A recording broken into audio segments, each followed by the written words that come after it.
But the apocalypse is a story that's being told over and over again. I have a friend who teaches junior high, and she says all of her students are hopeless about the prospect of having a healthy environment in the future. They just don't see any way out of it. Right. What would you say to them?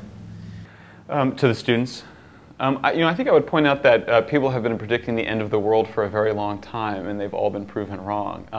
We make a point in the book that civilizations do collapse. The Mayans collapsed, and the Anasazi, but for the most part, humans have done pretty well adapting to new circumstances, and there's no reason to believe that we can't sort of reinvent ourselves and invent our way out of this challenge, the energy and climate challenges that we face.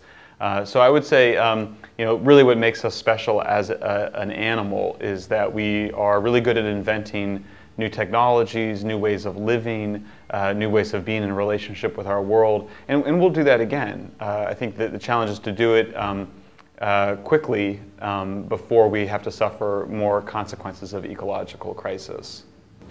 So you mentioned Jared Diamond's book Collapse, and you say he scares himself with what could potentially happen, and gives us examples over and over again of civilizations that have collapsed. I actually found the book kind of hopeful because it took some of the fear out of collapse for me by explaining here are the precursors to the collapse happening at Easter Island or with the Mayan Indians.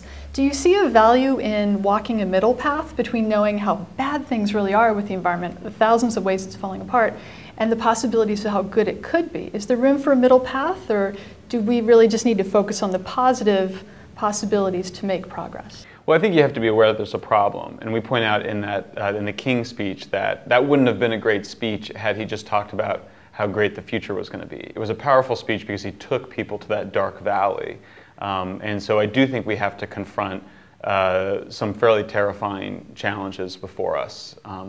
Not just climate change, but also losing the last of the world's great forests, of having lost all the great 90% of the ocean is overfished, and also rising energy prices is really already having an impact on people's lives, and that is having serious consequences.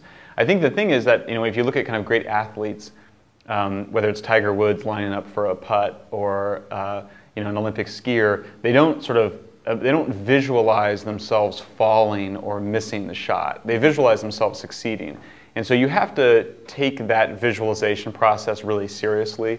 It's not just sort of random fantasizing. We want to stress in the book the importance of imagination, of really getting a clear vision of what that future looks like in a lot of detail, so that people can really sort of imagine that world becoming a reality and then working for it. I think a very powerful political strategy, and the one that we argue for in the book, is let's really go and create a robust, positive future, and then describe what the obstacles are to that future and just be relentless in overcoming them. I think that is not something that the environmental movement has spent enough time on. I think we've spent too much time on the nature of the problem and how big the obstacles are, and not enough time on really how much better life is going to be once we overcome them.